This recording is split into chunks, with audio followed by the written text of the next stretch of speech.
Deixa eu me concentrar que eu estou completamente disperso. Vamos lá. Então, nós estamos trabalhando, nós trabalhamos em detalhe a formulação abeliana. Então, só para lembrar aqui, para poder ficar claro assim, o paralelo, para ver que a coisa é muito bem, a translação é imediata, só lembrar o seguinte: no caso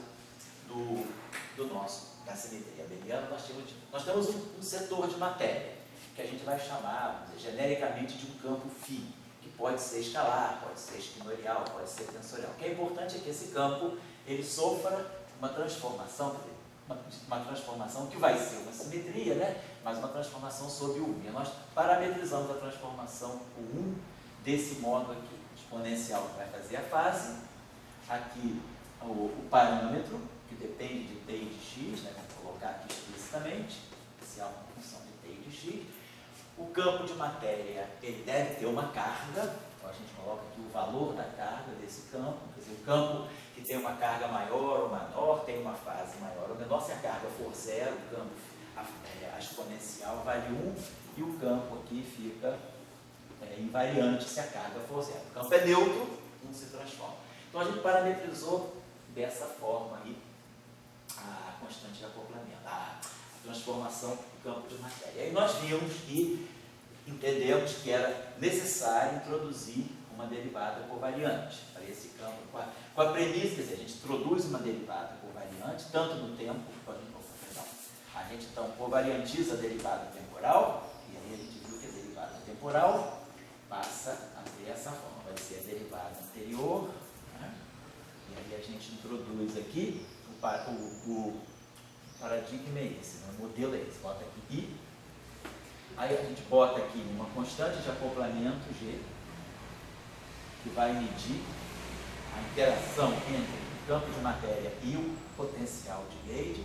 Colocamos aqui o valor da carga, então, aqui botar até primeiro assim, a carga, o valor da carga, a carga pode ser 0, 1, menos 1, 2, menos 2, não importa, e aqui a gente coloca uma constante de acoplamento, que é um parâmetro que nós introduzimos para assinalar o acoplamento entre a matéria e o potencial. Aqui eu não vou poder botar, vamos chamar de outra vez, porque aqui eu tenho, vou botar o potencial eletromagnético. Vamos dizer que o campo de matéria seja um campo que eu vou chamar genericamente de S.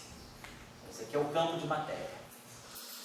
Esse S aqui pode ser, vou botar até aqui para não ter problema, esse S aqui é um campo genérico, uma representação genérica do grupo SO3. Então ele pode ser um escalar, pode ser um esquiador, pode ser um vetor, pode ser um tensor, não importa. É um campo que é uma representação tensorial ou esquiadorial do grupo SO3, vai fazer o papel da matéria. E aí esse campo vai se acoplar. Então, pela derivada temporal, ele se acopla com um potencial escalar, e isso tudo, essa é a derivada, né? Então, significa que... E aí a gente vai ter a mesma coisa para o gradiente, que a gente está chamando o gradiente, escrevendo dessa forma. A derivada espacial, a gente está colocando, por exemplo, para essa derivada aqui. E aqui, essa derivada colocada, nós já tínhamos visto que ela era feita desse modo aqui, menos.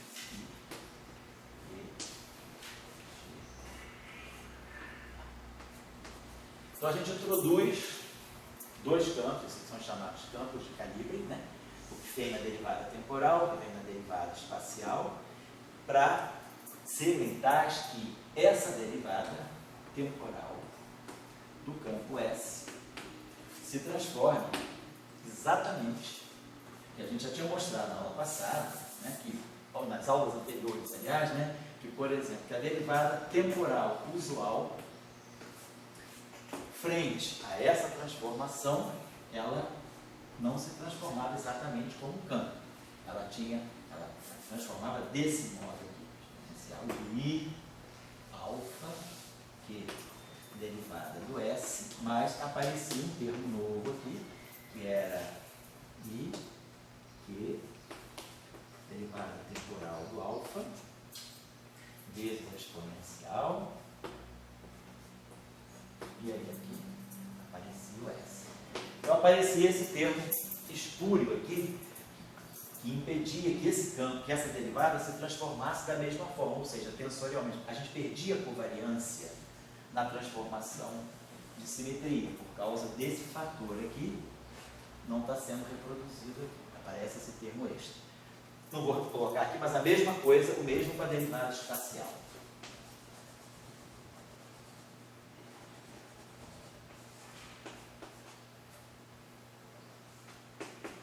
Então, isso nos levou a essas derivadas covariantes de tal maneira que a derivada covariante ela é introduzida de tal modo que a transformação seja covariante, ou seja, a derivada temporal agora vai se transformar exatamente com a mesma carga que o campo. Estou lembrando que isso aqui já é feito, só para a gente reaquecer aqui, e a transição para Young-Mills vai ser bem imediata. Então, isso aqui dava para nós essa lei de transformação da derivada. Nós já tínhamos visto que dt', isso aqui vai aparecer assim, isso aqui a gente lê, isso aqui a gente lê como sendo a derivada transformada. Por quê? Porque esse campo aqui se transforma. Então, a derivada é nova, né? O S' igual a QS exponencial.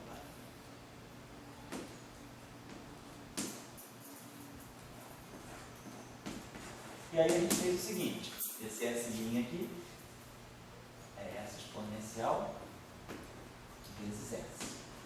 Então, como isso aqui vale para qualquer S, a gente tira uma relação operatorial. A gente tira aqui que dt' fica sendo aí alfa Q, dt menos I alfa Q. Lembrando que aqui essa derivada, essa expressão é feita no sentido operatorial. Esses operadores aqui atuam em tudo que está à direita, né? Ele tem uma função teste. Então, isso aqui dá para nós, a transformada do dt é dt mais I, Q, G, Φ'. Isso é o dt', o campo φ se transforma. Aí aqui nós vamos ter essa exponencial I.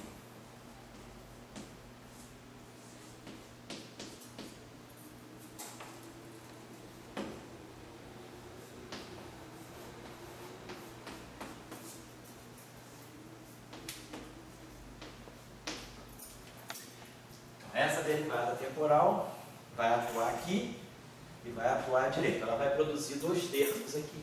Ela vai produzir um termo que vai ser essa derivada atuando direto na exponencial. Vai produzir, então, esse menos I dt alfa aqui. Vai produzir aqui menos I dt alfa Q. E aí as exponenciais se cancelam. Depois essa derivada vai passar para cá. Vai produzir um termo que vai ser o puro dt.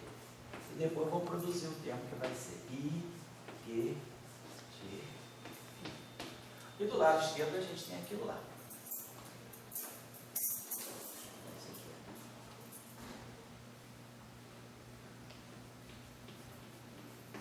Então a gente vai poder comparar esse termo aqui, cancela esse termo aqui.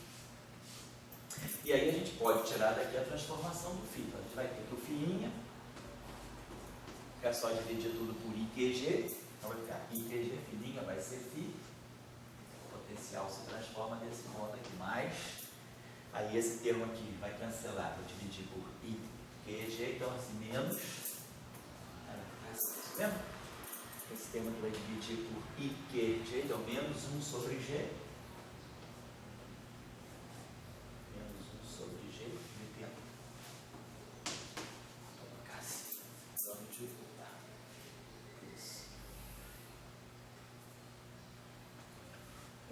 né? Depois o outro lá, vamos fazer a mesma coisa para a derivada espacial, isso é tudo igual, só que esse aqui já vai aparecer com menos I. Então, a gente vai ter aqui esse menos I aqui, né? Vai ter menos I que A', aqui a gente vai ter menos I papapá, e aqui então a gente vai ter que o A', né?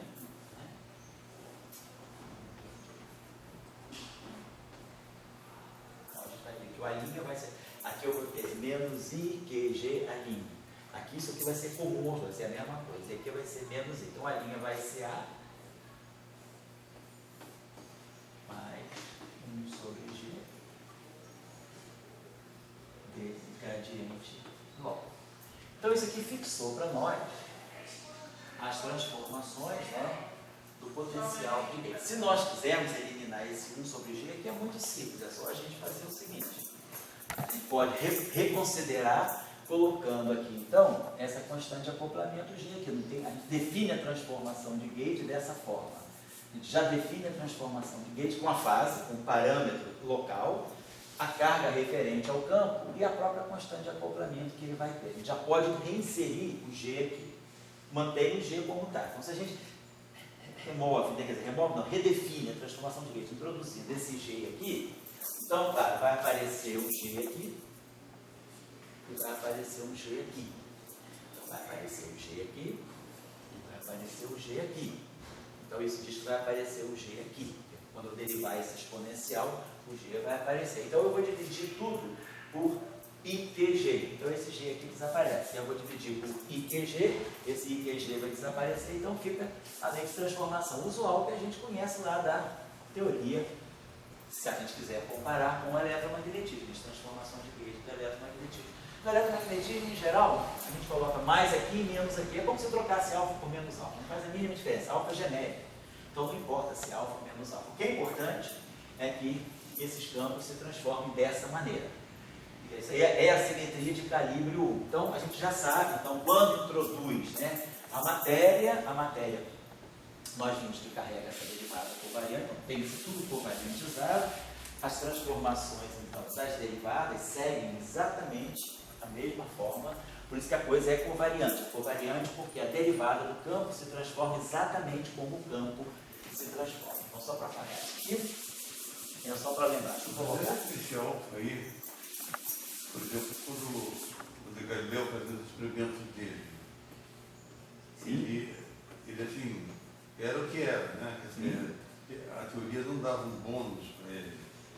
Em que sentido? Eu quero dizer assim, o alfa ele aparece assim como tipo um bônus. Você pode fazer tudo que for possível com esse alfa aí. Assim, quer dizer, e mexer na tua teoria com esse alfa. Sim.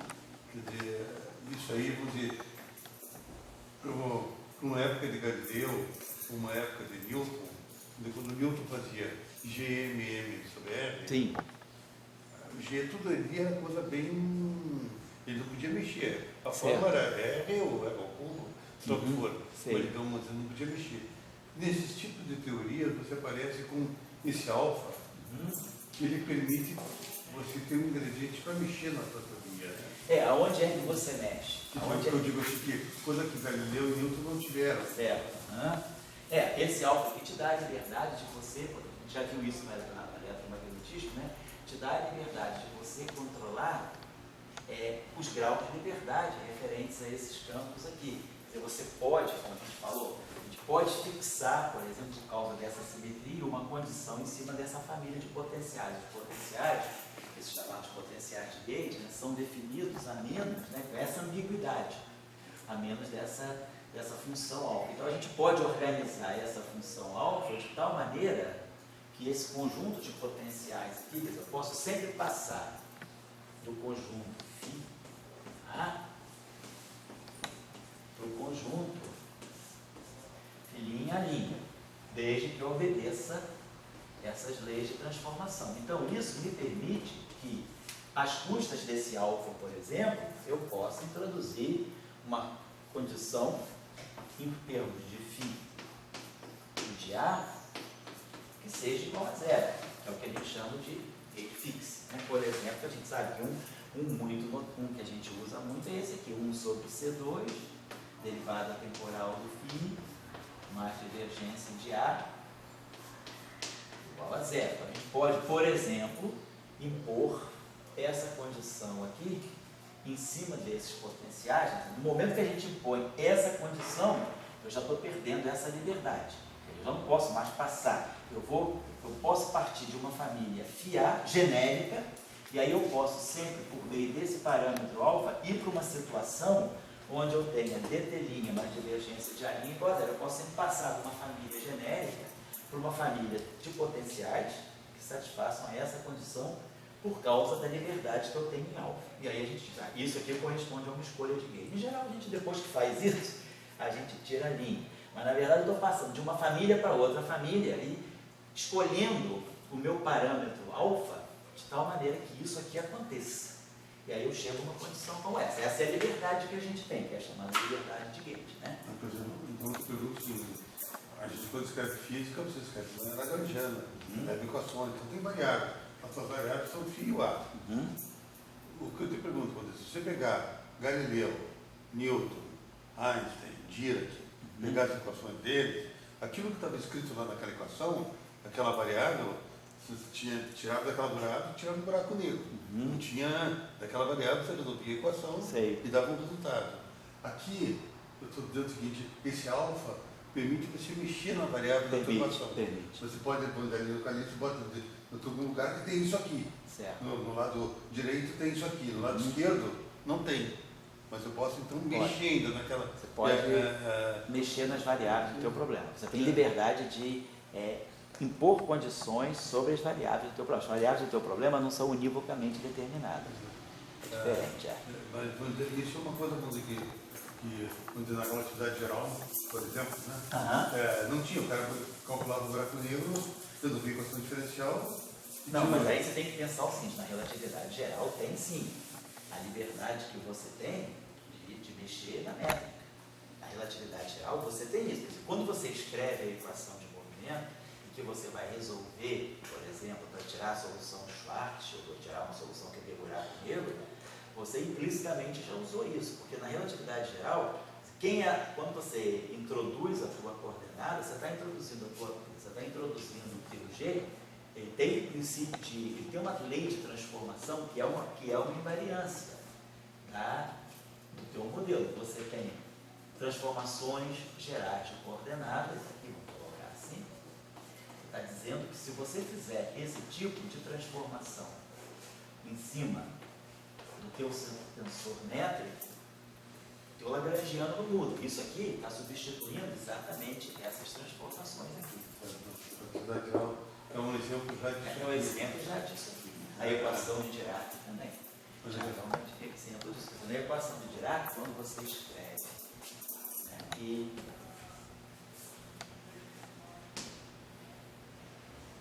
está cortado, aqui,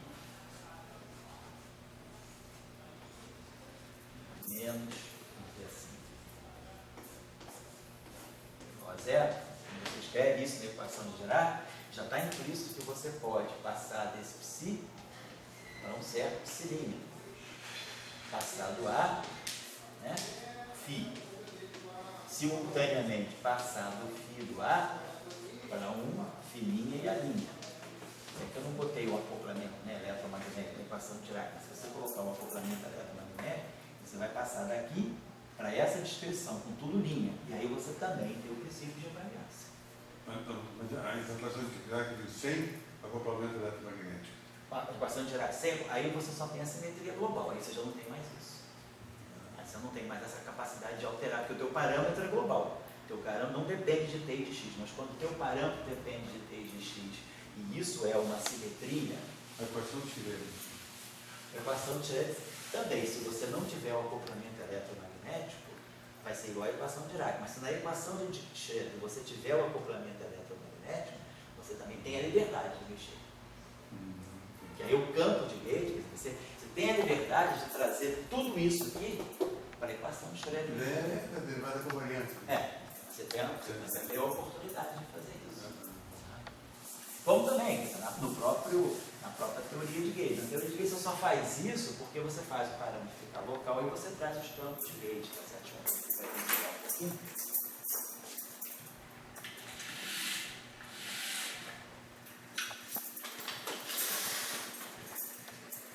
Certo? Então, só fazendo isso, para a gente poder aí definir mais ou menos o padrão que a gente vai adotar no caso de Young Mills, a coisa fica mais simples também se a gente trabalhasse.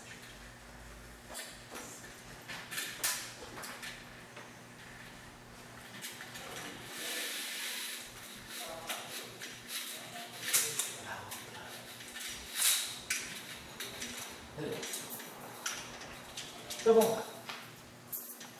Então a gente introduziu um setor de matéria, pode ser geral, a gente deu vários exemplos aqui. Eu queria só começar a chamar a atenção para a seguinte coisa, observar o seguinte. Quando nós temos as derivadas usuais, claro que essas derivadas comutam entre si, as derivadas a derivada temporal. Pois não, pode falar. Só para... Porque isso foi feito na última aula, não estou lembrando exatamente essa diferença. Por que surge essa diferença de sinal na derivada temporal e espacial? Só a questão da métrica mesmo? Se você pensar que você quer fazer depois, se isso aí você vai querer introduzir relatividade, Okay. Tá, só por isso.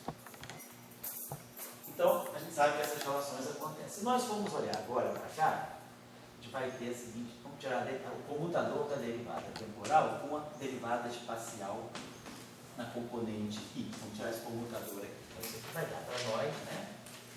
Perdão. Agora as derivadas covariantes.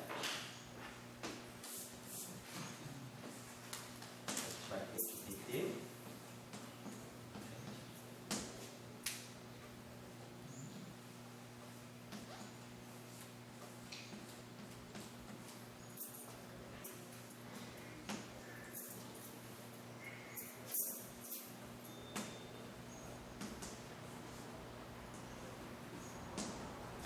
Vou tirar agora, diferentemente do caso das derivadas usuais, a pensar que isso aqui é toda uma função teste, claro, essa derivada comuta com essa derivada vai poder atuar aqui. Nós vamos produzir um termo aqui que vai ser menos I G derivada temporal do AI. E aqui, quando a gente fizer esse comutador aqui, a gente vai produzir um termo que vai ser menos I gradiente do φ. Então, esse comutador aqui, a gente pode fatorar isso aqui, ó. E aí a gente produz aqui exatamente aquilo que é a expressão do campo elétrico. Menos gradiente de φ, menos dAdt. Então, a gente define isso. Quando a gente quer fazer o análogo, né, com o campo elétrico, a gente obtém que esse comutador está me dando exatamente o campo elétrico. Está aqui. Se a gente for dizer, me dá essa combinação, que claro, na teoria de Maxwell a gente já identifica isso aqui com o campo elétrico. Então a gente está observando o seguinte, se a gente pensar numa teoria de Gauge desse tipo, e quiser dizer que isso é o eletromagnetismo, para eu dizer que isso é o eletromagnetismo, quando é que isso aqui é gelétrico? Quando é que isso aqui vira eletromagnetismo? Quando esse G aqui for a constante de acoplamento for a unidade fundamental de carga, vamos dizer assim, a carga do pósito. Quando isso aqui virar, aqui eu estou identificando o eletromagnetismo, esse G não é uma constante de acoplamento qualquer, ela está ligada à carga fundamental. Se esse campo aqui representar o elétron, a carga dele é menos E, então esse aqui é menos 1. Se esse campo aqui representar um π+, um meso π+, ele vai ser um campo escalar, não vai ser um campo fermiônico, espinorial, vai ser um campo escalar com carga mais 1. Se esse campo aqui representar um π0, a carga é 0, aí ele vai ser invariante, ele não vai ter acoplamento. Então, a gente deixa essa formação geral, né, e a gente vai dizer, no caso de tudo isso aí, de escrever o eletromagnetismo, a gente vai dizer, o eletromagnetismo ele é uma classe particular desse tipo de modelo que a gente está construindo. E aí a gente vai identificar uma interação com outra pela constante de acoplamento. Então, eu só vou ter eletromagnetismo quando G for igual a E. Mas, como essa espécie de formulação, ela está intrinsecamente ligada, ela nasceu ligada ao eletromagnetismo, a gente já tem o hábito de dizer que essa combinação aqui vai definir algo que, no caso do eletromagnetismo, acaba sendo o campo elétrico. Mas o que a gente está dizendo é que essa derivada covariante, ela está produzindo aqui essa combinação de potenciais, menos o gradiente de φ, menos o dAdt. Então, no caso eletromagnético, isso aqui acaba sendo exatamente o campo elétrico. Então, a gente normalmente diz que esse comutador da derivada temporal, da derivada agora covariante temporal com a derivada covariante espacial, ele está ligado a definir uma espécie de, entre aspas, campo elétrico daquela interação. Campo que seria o campo elétrico no caso de Maxwell. Então a gente vai identificar isso aqui, né, como sendo. Então a gente pode dizer o seguinte: daqui a gente está dizendo que o nosso campo elétrico, ele está, vou botar logo em coordenada assim, vetorial, ele está saindo como sendo 1 sobre I, G, e o comutador entre a derivada temporal e a derivada covariante espacial. Então a gente já tem uma associação aqui.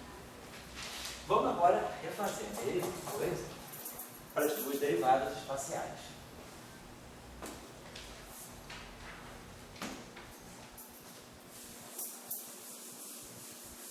Vou guardar isso aqui.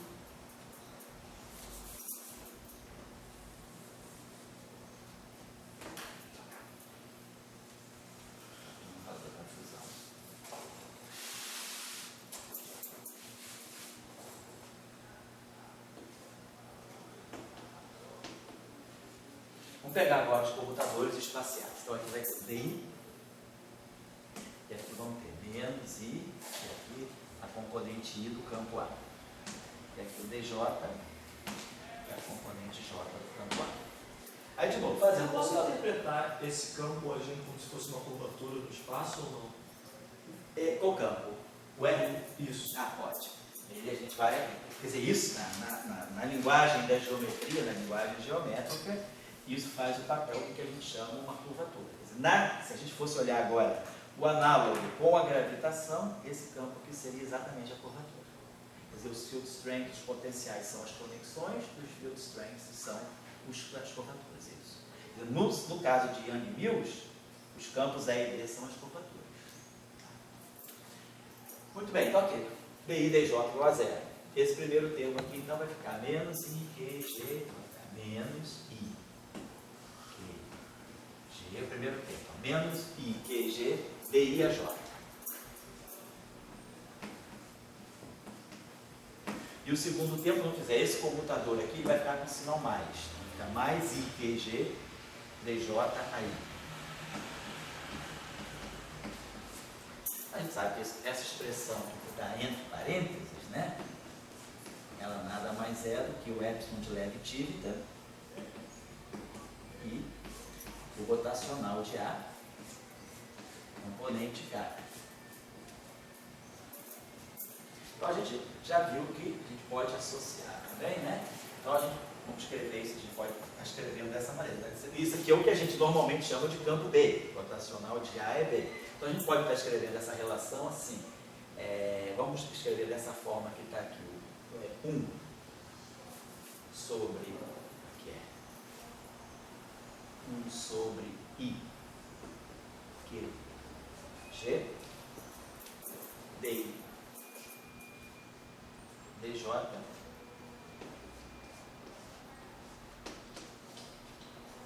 menos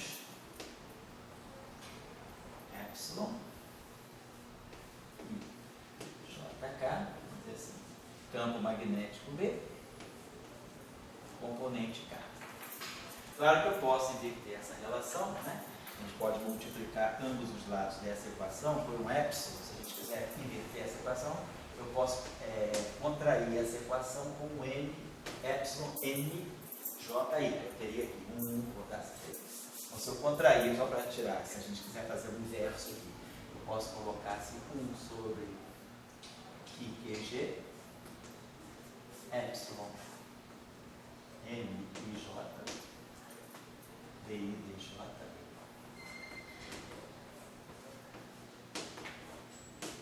igual menos epsilon N I J, epsilon IJK, PK. Vamos isso aqui. Epsilon NJ vezes epsilon IJK dá 2 vezes delta de JK. Então isso aqui vai ficar menos 2 vezes delta do JK. Esse capa aqui, né, vai ficar, na verdade, vai ficar. Então, vai me dar um BJ aqui, né, JK, não, MK, perdão. Esse MK, e J está contraído. 2 não é, né? Então, menos se mantém. Epsilon NJ, epsilon JK dá 2 vezes delta de MK. Então, essa relação aqui eu posso, isso aqui vai me produzir um fator menos 2 BM. Tá? Então, eu posso, se quiser, escrever isso aqui de uma outra forma. Eu posso manter a relação desse jeito aqui, ou então posso inverter mesmo, colocar como a gente quer, colocar assim desse modo. A iésima componente do campo magnético tem esse fator menos 2 aqui, então ela é menos 1 sobre 2 e G, tá aqui, vou só passar esse dois para o lado de lá, epsilon I JK DJ DK. Podemos escrever desse jeito, se a gente quiser. Então a gente fica claro que a gente consegue definir os campos E, a gente consegue ver, no caso da eletromagnetismo, a gente tem uma sistemática por trás de tudo, mostrando que o campo elétrico e o campo magnético nada mais são do que comutadores de derivadas covariantes. É isso que dá, o Luiz Felipe falou, a interpretação de curvatura.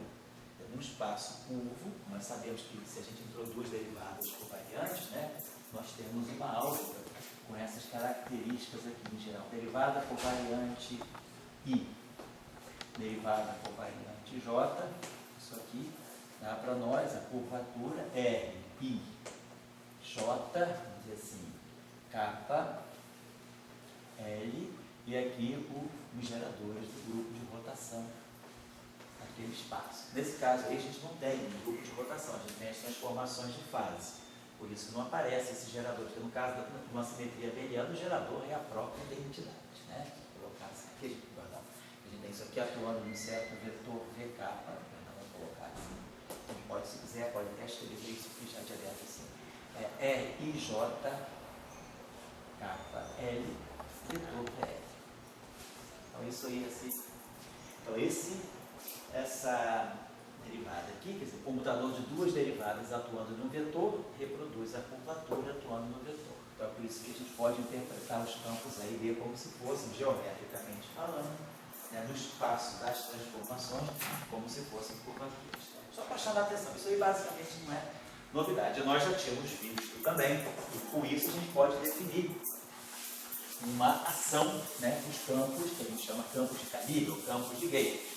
Nossa ação, então, a nossa densidade de Lagrangiana, a gente já tinha feito em aulas anteriores aí, ela podia ser escrita como sendo, se me lembro bem, menos 1 sobre 2, né? E aí a gente pode pegar aqui, esse é 2, né?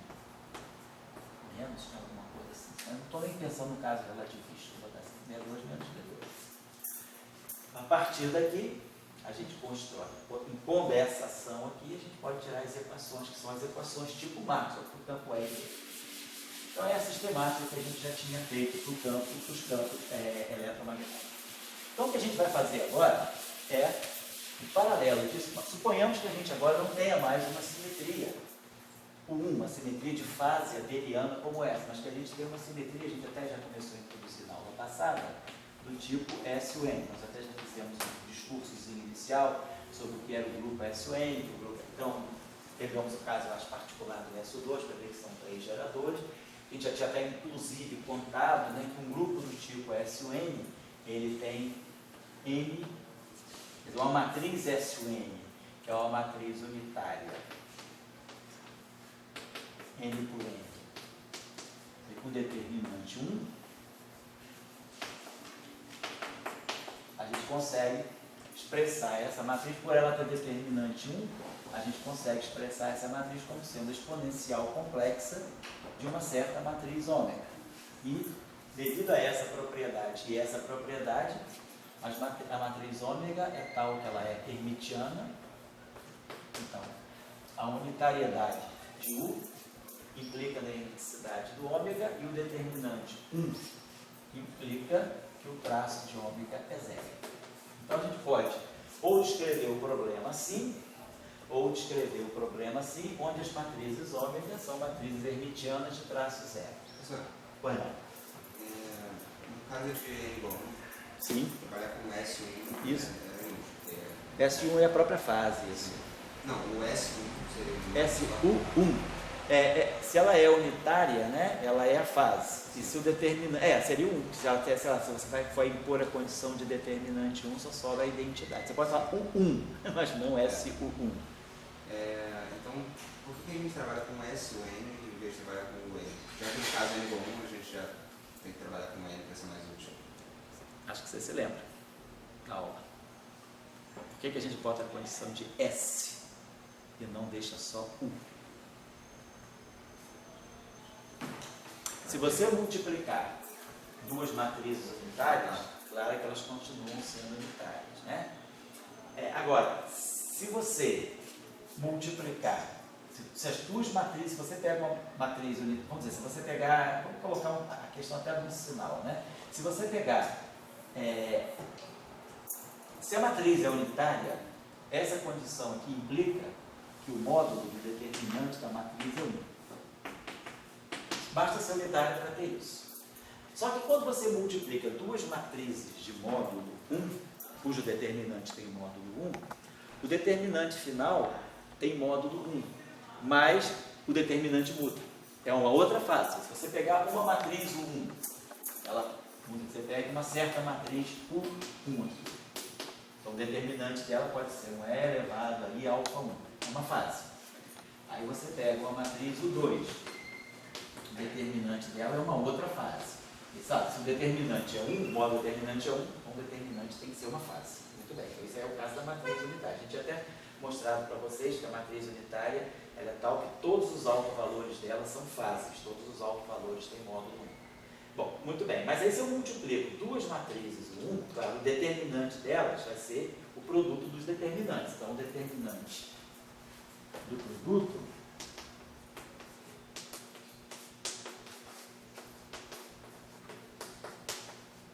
vai ser diferente. Então, você não fecha se você fixar uma matriz unitária com o seu determinante, multiplicar por uma outra matriz unitária com o seu determinante, o produto de duas transformações unitárias é unitário, mas os determinantes vão mudar. A única condição que você tem, se o determinante for particularmente igual a 1, quando você multiplica matrizes de determinante 1, o determinante da terceira matriz continua sendo 1. Você não sai da classe de determinante 1. Então isso forma um grupo. Você não perde essa propriedade de fechamento. Se você fixar o determinante de uma matriz, eu quero pegar a matriz, se você pegar matrizes UN, né? Você pode pegar essas matrizes, não pega o 1, pega isso aqui é geral. Bom, se o determinante isso aqui, na verdade, aqui eu não estou obedecendo essa condição. Eu estou obedecendo só essa condição. Isso aqui é uma condição de uma matriz unitária N por N, é só unitária. Isso aqui seria o meu UN, não o S-UN. Se a matriz agora ela é UN, não é S-UN, eu já não posso mais colocar ela nessa forma. Então, o que você perde é a propriedade de, se o determinante é 1, então você garante que matrizes que têm determinante 1, quando você multiplica, o determinante do produto também continua sendo 1. Então, você tem uma relação de fechamento. Você não perde nem a unitariedade, nem o fato do determinante ser 1. Por isso que você restringe para botar o S, para você poder ter certeza que você vai estar multiplicando matrizes com aquele determinante e que aquele determinante não muda quando você multiplicar essas matrizes. Porque se você estivesse trabalhando com N, então o determinante do produto é diferente do determinante de cada uma delas. E se você tentar escrever com exponenciais, vai dar a soma. Ia dar a soma dos traços. Exato. Certo? Então a condição de determinante 1, ela fixa. Essa condição também poderia ser interessante? Não pode, você pode trabalhar também com. Você tem também simetria, o N, você não precisa ter só simetria S, o N. Você pode ter simetria, o N também. A única diferença que você tem é que você vai ter um gerador a mais. Se você tiver um grupo, se a gente olhar, pega uma matriz hermitiana N por N. Então, essa matriz aqui é hermitiana N por N. Então ela tem N2 elementos, né? Se ela é hermitiana e N por N, ela tem N2 elementos complexos. Ou seja, N2 elementos reais independentes. Então, uma matriz hermitiana N por N tem N2 elementos reais independentes. No entanto, se a matriz é hermitiana, a diagonal automaticamente é real, né? Porque a diagonal da matriz hermitiana vai satisfazer essa propriedade, né? Ômega H, então isso aqui vai ser ômega I está igual a ômega I. Então, qualquer elemento da identidade da diagonal principal vai ser real. Então, em vez de ter, você já perdeu aqui, né? Você tem 2N2 elementos, né? Mas você já perdeu aqui N elementos, que são as partes imaginárias que estariam aqui na diagonal. Depois, se essa tua matriz é hermitiana, tudo que está desse lado é reproduzido aqui embaixo. Então, os N2 elementos, por exemplo, os N2 elementos complexos que você... Então, você tem N2 elementos, menos N da diagonal, sobre 2, né, te dá o número de elementos que está aqui, ou o número de elementos que está aqui. Então, você vai ter que subir... Então, esses elementos aqui são irrelevantes, porque todos eles já estão contabilizados aqui. Então, você tem N2 menos N sobre 2 elementos complexos aqui em cima, que são os mesmos. Só que esses elementos são complexos, então, na verdade, são duas vezes isso, elementos reais aqui em cima. Então, você está perdendo tudo isso que está aqui embaixo, você está retirando. Então, você está tirando aqui de novo, menos 2 vezes N2 menos N sobre 2. Você está dizendo que esses elementos aqui, que são complexos, né, que estão abaixo da diagonal, que são esses elementos aqui, eles têm parte real e parte imaginária, então tudo isso aqui são os parâmetros que estão abaixo da diagonal, mas eles já estão aqui, então você está retirando todo mundo que, por exemplo, está abaixo ou acima da diagonal. Então você vai ter 2N2 menos N2, dá N2. E aqui dá menos N e aqui dá mais N. Então você fica com N2 parâmetros reais, independentes. Isso é só a condição de hermiticidade. Então a matriz hermitiana N por N depende de N2 elementos reais independentes. Mas agora, se você diz que o traço é zero, você está dizendo, por exemplo, que esse último elemento aqui é menos a soma de todos os outros. Então você está ainda subtraindo um elemento se ela tiver traço zero. Você vai impor um vínculo a mais, dizer que ômega 1 mais ômega 2 mais ômega NN é igual a zero, Então você está impondo mais uma condição. Então você perde um parâmetro. Então a matriz unitária, apenas unitária, ela tem N2 parâmetros reais. Agora, se a matriz for unitária e de determinante nulo, ela tem N2 menos 1 parâmetros reais. Tá certo? Então, a gente vai trabalhar dentro, é o grupo, vamos dizer, é a condição mínima que você pode extrair da condição de unitariedade. É o máximo que você pode reduzir a condição de unitariedade. Então, vamos trabalhar com S e o N, mas você pode trabalhar com o N também. Bom, deixa eu apagar isso. Então, nós estamos trabalhando com essa condição aqui. E aí, é claro, essa matriz aqui, sendo hermitiana, então toda matriz hermitiana de traço nulo, né, essa matriz ômega, ela vai poder ser expandida, né, em termos de uma base de matrizes. Eu vou ter N2 menos 1 matrizes hermitianas independentes de traço nulo. Só a gente pensar como é que a coisa vai ficar. Se imaginar que eu tenho uma matriz desse tipo assim, uma matriz hermitiana geral, vamos dizer aqui, eu tenho os elementos da diagonal. Vou chamar isso aqui de A1, A2 e aqui o ANN.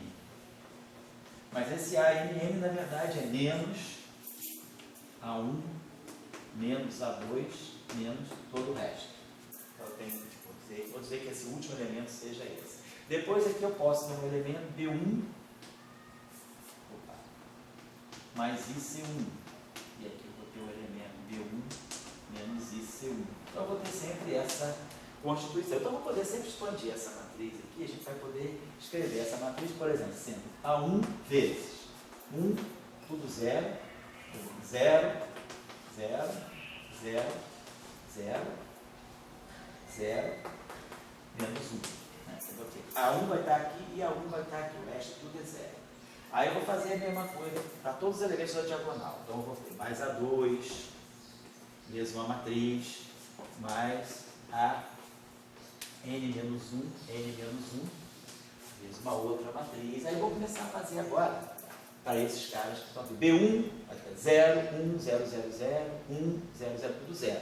Depois C1, 0, I, 0, menos I, o resto tudo 0. Então a gente vai ver que a gente tem aqui, a gente já sabe que a gente tem N2 menos 1 parâmetros independentes e eu vou poder expandir isso aí numa base de matrizes numéricas de N2 menos 1 matrizes numéricas independentes, todas hermitianas e de traço nulo. Então o que a gente está dizendo é que uma matriz hermitiana de traço nulo genérico, ela pode ser expandida assim, numa base que a gente pode colocar aqui, vou chamar isso aqui de, sei lá, de alfa I, HI, onde esse I vai de 1 até N2 menos 1.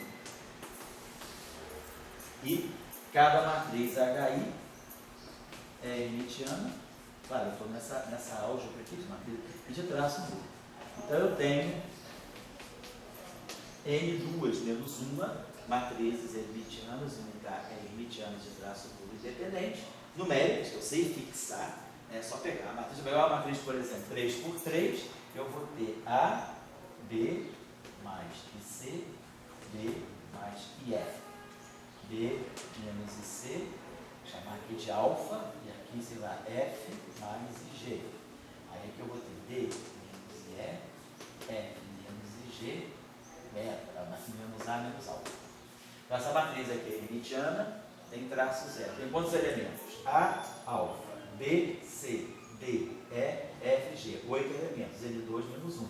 E aí eu posso expandir essa matriz. Ela vai ser A vezes 1, 0, 0, 0, 0, 0, 0, 0, menos 1.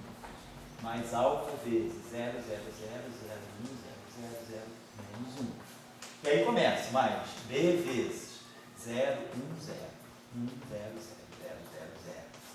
Mais C vezes 0, I, 0, menos I, 0, 0, 0, 0. E assim vou. Então eu vou ter 8 matrizes fixas, todas elas de traço zero e todas elas sendo hermitianas. Todas hermitianas. Então, é isso que eu estou dizendo aqui. Eu tenho N2 menos 1 parâmetros independentes e cada um deles multiplicando isoladamente uma matriz hermitiana, N por N, de traço duplo. Então, essa aqui é a base desse espaço. É um espaço linear, né? Estou fazendo uma expansão numa base. Então, isso aqui é uma álgebra. Essa álgebra aqui que a gente chama de álgebra SUN. E essas matrizes aqui são as matrizes chamadas matrizes geradoras de SUN.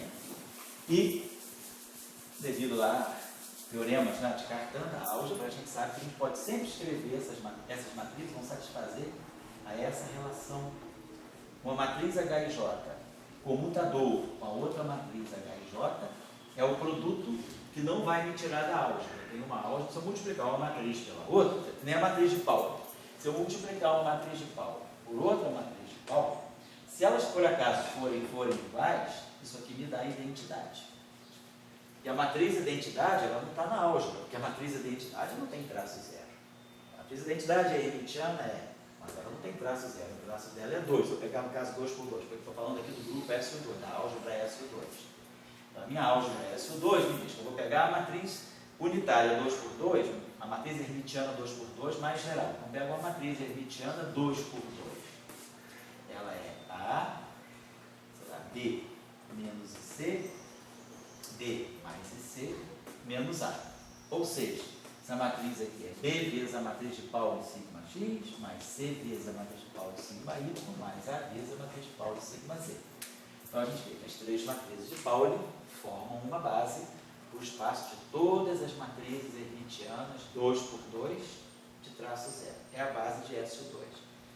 Só que se eu multiplicar uma matriz pela outra, se eu multiplicar sigma x por sigma y, beleza, eu obtenho I sigma z.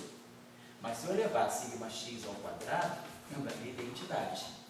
Se eu multiplicar duas diferentes, eu não saio da álgebra, eu não saio desse espaço. Mas se eu levar ao quadrado, eu ganho uma matriz identidade. Mas a matriz identidade ela não satisfaz essa condição, ela está fora da álgebra. Então, o produto das matrizes, ele me tira da álgebra.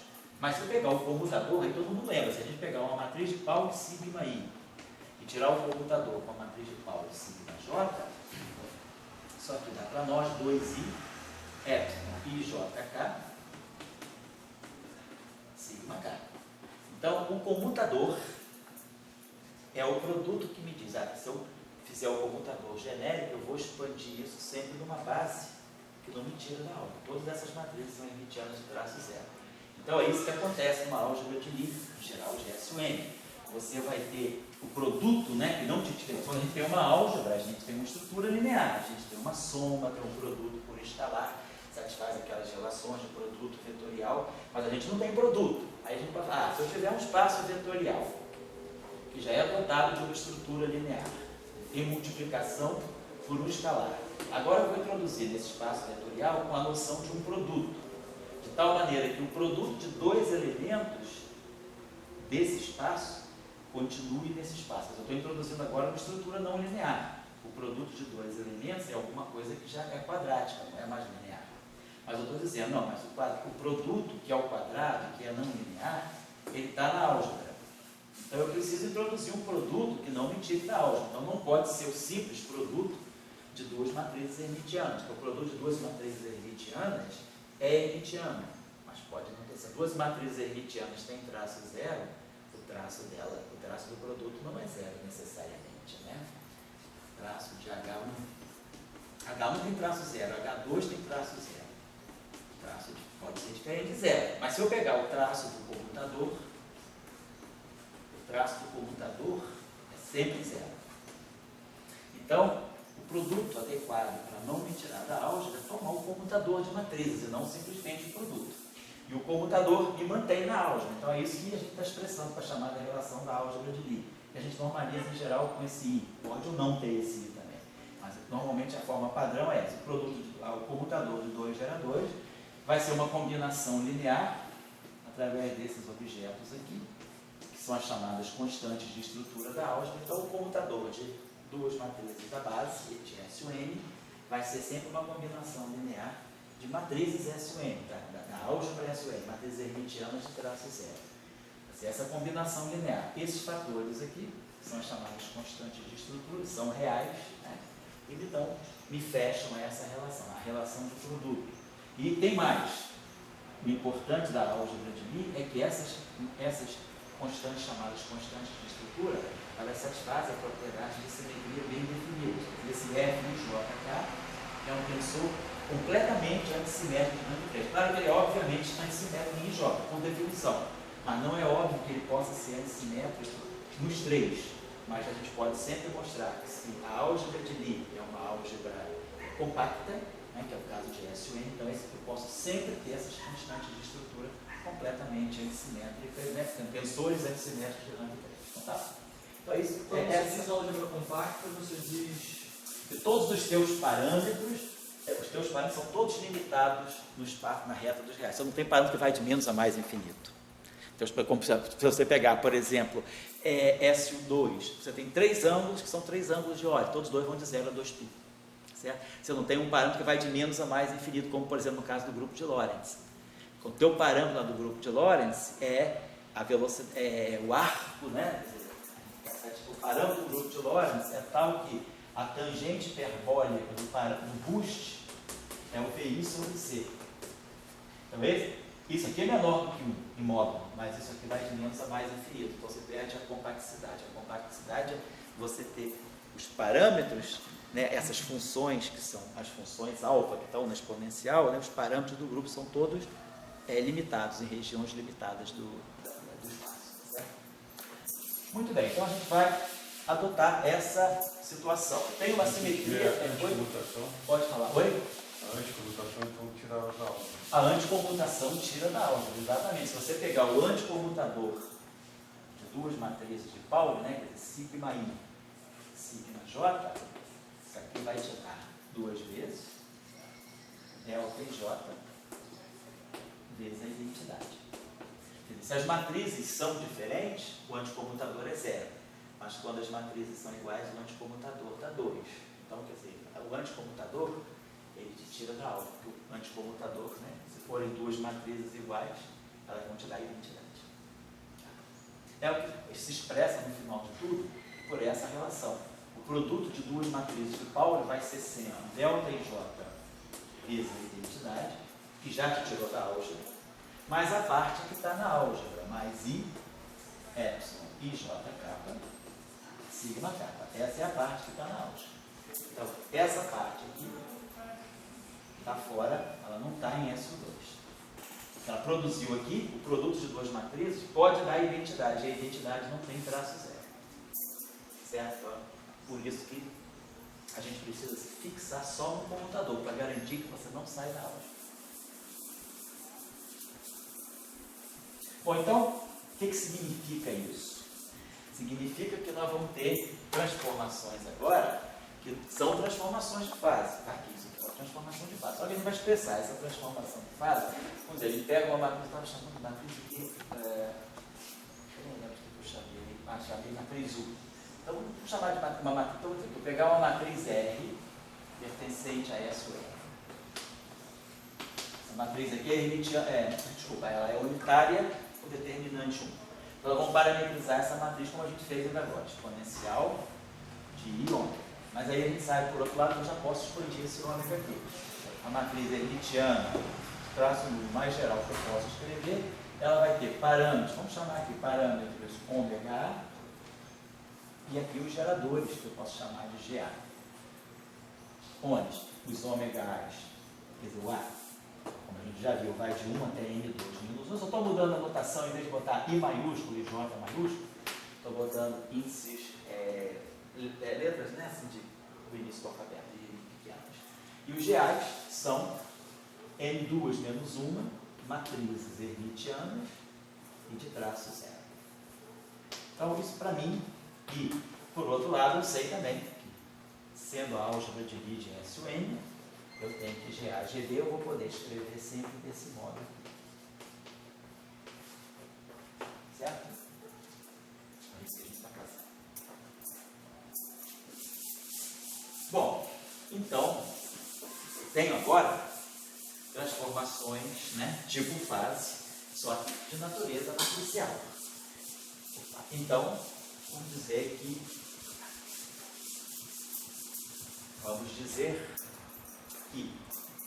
essa matriz vai ter que atuar num vetor de N componentes, no vetor coluna de N componente. Então, vamos dizer que o nosso campo S genérico agora, vamos retornar o nosso campo S de SO3, pode ser um campo escalar, pode ser um campo espidorial, não importa. O nosso campo S ele tem índices do espaço e tempo, mas esse campo aqui, além de ser uma representação irredutível de S, de SO3, isso aqui dá o caráter tensorial dele. Vai ser um escalar, vai ser um espidor, vai ser um vetor, vai ser um tensor, não importa, né?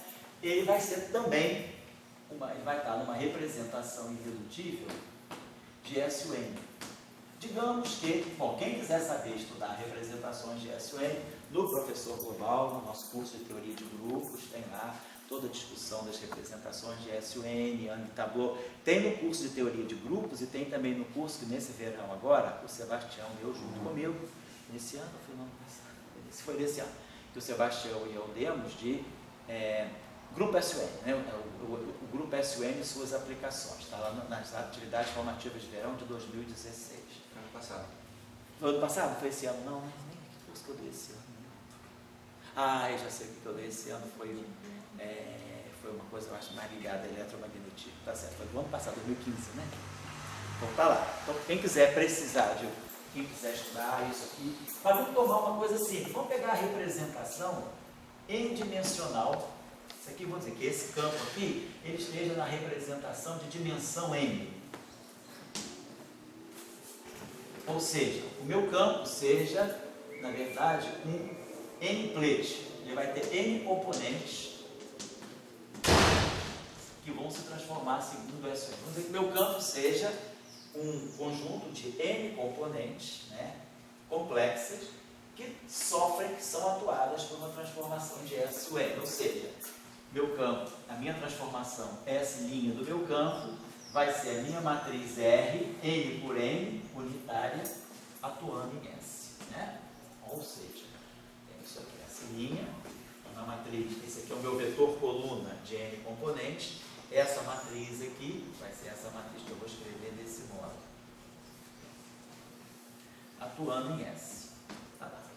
Claro, se a gente quiser escrever isso aqui em forma infinitesimal, eu vou expandir em primeira ordem nos parâmetros, então isso aqui vai me dar que se eu quiser fazer uma transformação infinitesimal, isso aqui vai ser I, ômega A, e aqui os geradores GA atuando. Isso aqui é uma matriz, então, N por N, e isso aqui é um vetor coluna N. Então, eu teria as transformações, né? A transformação da, vamos dizer assim, IES, vamos chamar esse índice aqui que vai de 1 a N, esse índice aqui é o que a gente chama de índice da representação. Por quê? Porque eu estou numa representação de eu tenho matrizes N por N, que são matrizes unitárias, né, de determinante 1, que são essas matrizes aqui. mas eu estou fazendo uma eu estou colocando isso de forma N por N. Então esse vetor aqui tem N componentes. Uma coisa é esse A. Esse A é o número de parâmetros e de geradores. Ele vai de 1 até N2 menos 1. O I vai de 1 até N. O I está dando a dimensão das matrizes, não o número de matrizes independentes. Então, delta SI, só aplicar aqui a expressão matricial, os índices matriciais, ômega A são parâmetros, né, são números, e esses aqui são matrizes, que tem elemento IJ, e isso aqui está dando SJ. Então, isso aqui seria a lei de transformação infinitesimal, se eu estou desprezando termos que são quadráticos no parâmetro, estou desprezando isso aqui, então a gente está ganhando essa lei de transformação infinitesimal. Só para lembrar que uma transformação de S em N, então, ela acopla a componente 1, as demais componentes, acopla a componente 2 com as demais componentes, porque essas matrizes aqui vão varrer essas componentes aqui todas. Então, é isso aqui que é uma transformação de S em N. A transformação de S em N, na verdade, através dos geradores, ela acopla a componente I com a componente J. Isso em física de partículas, por exemplo, isso estaria dizendo que a simetria S-N, ela pode acoplar um quarto de uma certa cor com outro quarto de uma outra cor. Os geradores é que vão fazer a interação. Depois nós vamos ver, os campos de gauge vão aparecer para mediar a interação, mas os geradores são parte fundamental da interação, porque eles que vão acoplar os diferentes tipos, né, de componentes, as diferentes partículas, né, que estão aqui nessa representação. Vamos colocar assim. Bom, então, só para ir fazendo paralelo, isso aqui, obviamente, então, se nós tivermos, né, então esse campo S, deixa eu colocar aqui a transformação do nosso campo S, é essa matriz R de S-N, e aqui o próprio campo S. Então, isso aqui é uma matriz N por N, isso aqui é um vetor coluna de N componentes. Se nós tirarmos, então, seja a derivada temporal ou as derivadas espaciais desse S, né, nós vamos produzir... Pois não? Eu acho que antes teve uma discussão sobre esse ômega. Uma coisa é a teoria de grupo. Certo. E outra coisa é a teoria de campo. E quando eu uso a teoria de campo, o F, ele depende de Tx. Isso. Então, esse teu ômega, ele vai ter que necessariamente depender de Cx. O já não pode, né? Então vai ser o ômega. Agora, esse ômega A, vem a questão. Será que você pode definir ômega A igual a ômega de Tx vezes Ka? Para todos os A's vai valer essa relação. Vamos dizer, um certo escalar é S aqui, vezes o Q, vezes S. Ômega de Tx, S, então S de Tx. Tx vezes Ka. E aqui, K é um coeficiente. são coeficientes numéricos constantes. E outra dimensão é dizer que o ômega A é igual a um ômega A, um SA, Tx. Então você está dizendo o seguinte, que você tem N2 menos 1 parâmetros que dependem de T e de X, mas a dependência de T e de X de todos eles está amarrada por essa função. E esses parâmetros são simplesmente parâmetros numéricos. Vem da teoria de grupo. Então o que você está dizendo é que ao invés de você ter N2 menos 1 parâmetros independentes, você tem, na verdade, você tem N2 menos 1 parâmetros que são todos proporcionais à função S. Então isso significa... Eu quero dizer o seguinte, tem um momento que você passa, você está querendo fazer uma evolução dos espaços. Primeiro vamos fazer cada coisa de uma vez. A primeira coisa que você falou, deixa eu chegar lá. Você está me dizendo isso, por exemplo. Então você está me dizendo, no fundo, que ômega 2, ela é K1, ômega 2 é K2, né? Então isso aqui é K2 sobre K1 vezes ômega 1. É isso que você está me dizendo. Se isso aqui é verdadeiro, K1 e K2 não dependem de Tx. Toda dependência em Tx, você vai valer para todas as componentes. Você está me dizendo, por exemplo, que a componente ômega 2, que é K2S, ela é K2 vezes K1S sobre K1. Então isso aqui dá K2S. Então isso aqui é o ômega 2. Você pode fazer a mesma coisa para o ômega 3 e assim para qualquer par de componentes. Ou seja, você está dizendo que como isso aqui são coeficientes numéricos, como funções, esses objetos não são independentes, eles não são funcionalmente independentes. Na verdade, ômega 2 de tx é 2/3, por exemplo, digamos que isso aqui seja 1, isso aqui seja 2, então seria 2 ou 1/2 de ômega 1. Então você está me dizendo que esses parâmetros estão todos ligados entre si por razões constantes. Então isso aí está te tirando, que é possível, mas você perdeu a liberdade de ter N2 menos 1 funções independentes. Oi? Você está no universo menor. Você está fazendo uma restrição, mas não é nenhum problema isso. Agora, a questão é, quando você parte para isso, o que está acontecendo? Se a gente tiver... Aqui nós não estamos falando de física ainda, por enquanto a gente está só falando de espaço de representações puramente álgebra linear. Vamos introduzir os campos de Gauge daqui a pouco, os campos de Young-Mills. E aí vamos ver qual é a repercussão disso em cima dos campos de Young-Mills, tá bom? Vou deixar então Porque onde eu, para quem é meu câmera, existe uma coisa que é a teoria de grupo. Certo. E a outra é a passagem da teoria de grupo para o espaço-tempo. Tirar uma teoria de campos, né? De uma teoria de grupo. Aquele ômega A ali, como é que ele tem que ter uma hora que tem x do ômega A. Agora, será que tem A ômega A TX independentes? Ou só tem um ômega A? Isso também seria válido. Você estaria aquela teoria de grupo, aquele U, mais, aquela linha de teoria de grupo. Vamos chegar lá agora. Então, o pessoal, porque a questão está muito no ar, para quem nunca viu. Para quem já viu, está te entendendo, mas quem nunca viu, certamente não. Então, a gente tirar a derivada temporal dessa expressão, vai ser a mesma coisa, vai ser R vezes a derivada disso. Então, aqui é a parte covariante. Então, a derivada temporal de S ou o gradiente de S se transforma exatamente como S. Derivada temporal de S, a matriz de S e N. Porém, se agora, como a gente falou, o Dória está falando aí, se esses ômega não são parâmetros constantes, como a gente fez no caso de Maxwell, ou no caso 1, tem parâmetros que dependem, que são funções do espaço-tempo. Então, eu vou estar podendo derivar, na verdade, essa exponencial, né? Quer dizer, quando eu for tirar a derivada temporal do R, que é exponencial de I, ômega A de Tx vezes de A, eu vou estar derivando aqui uma função que depende do tempo. Uma matriz, né? De S e N, que é dependente do tempo, da posição. Então, vai entrar aqui essa parte. Então, eu preciso covariantizar essas derivadas, exatamente como a gente fez no caso abeliano, que é justamente para dar conta disso e a gente poder chegar a uma lei de covariância tal que a derivada do campo também se transforma exatamente como um campo. Ou seja, o que a gente vai querer chegar é colocar aqui uma derivada covariante no tempo, colocar aqui uma derivada covariante no espaço, de tal maneira que a lei de transformação das derivadas siga exatamente o padrão que o próprio campo segue, perdendo essa parte que representa para nós a quebra da covariância.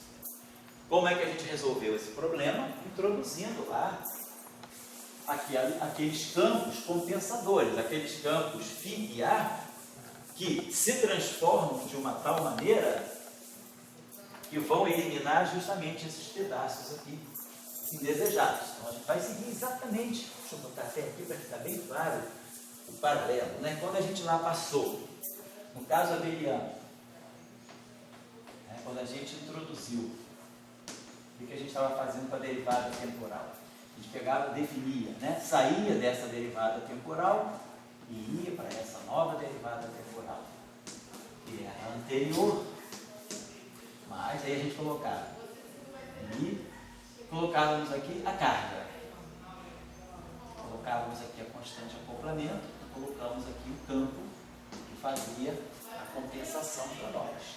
E depois da transformação do φ, né, isso aqui, e aqui a gente pegava os componentes do gradiente e aí dividimos também essas componentes do gradiente desse modo aqui.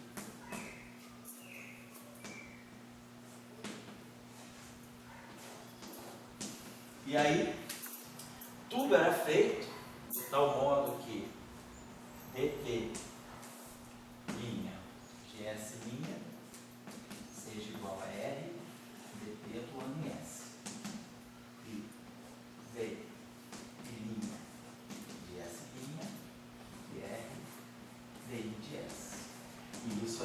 para nós, e isso é possível. É possível desde que o nosso φ se transformava desse modo. Se não me lembro, você me corrija aí, por favor, se aqui era menos ou mais.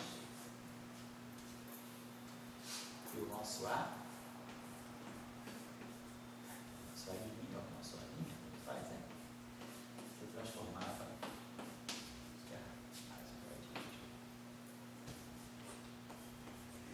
Algo assim, se era mais ou menos e mais. A gente já fez isso aqui. Pode conferir para mim se aqui era mais ou menos.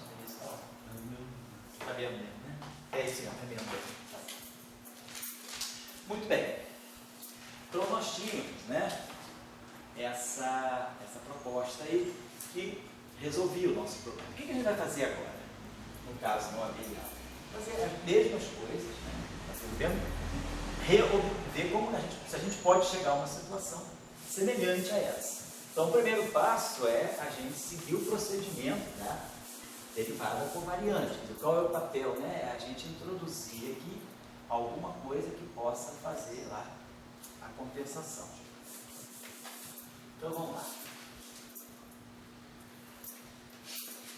Caso não abeliano, então agora, caso do SOE. Então vamos colocar aqui derivada temporal também. Ela vai na nossa derivada temporal, que é a derivada temporal anterior. Mas vamos fazer o mesmo procedimento. I.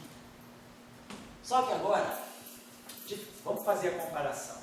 No caso abeliano, vamos colocar, quando a gente escrevia a transformação abeliana no campo, a gente colocava aqui exponencial, colocávamos aqui então I, colocávamos aqui o parâmetro da transformação, que depende de T e de X, colocamos aqui o valor da carga e a constante de acoplamento.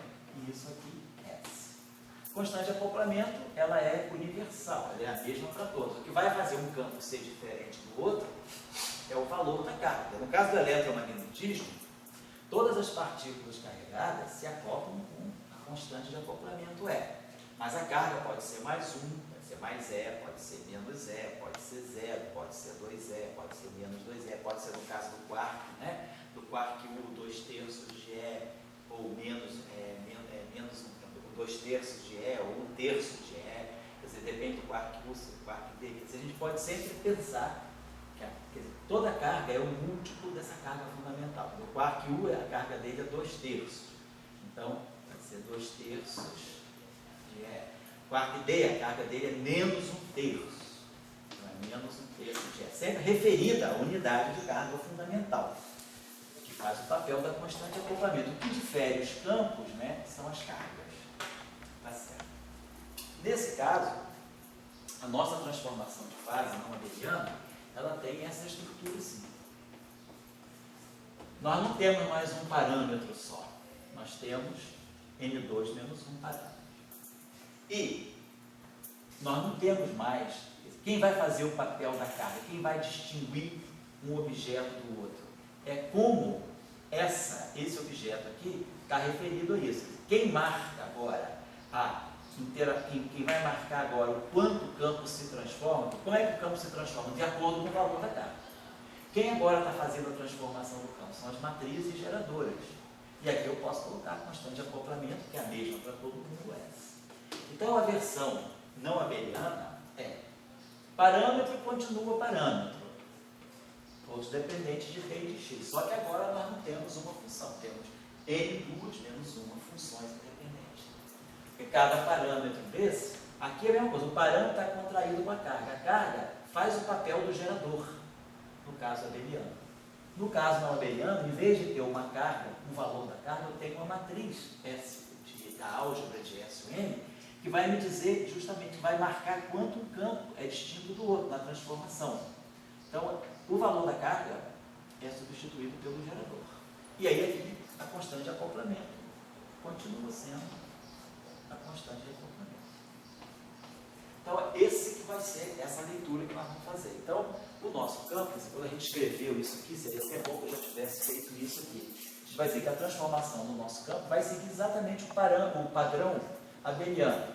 A fase, vamos colocar aqui a constante de acoplamento, aqui na frente de uma vez, Os geradores, os parâmetros, perdão, que vão substituir vai substituir o alfa de tx, então os parâmetros, ômega, funções agora no espaço-tempo, e aqui as matrizes geradoras.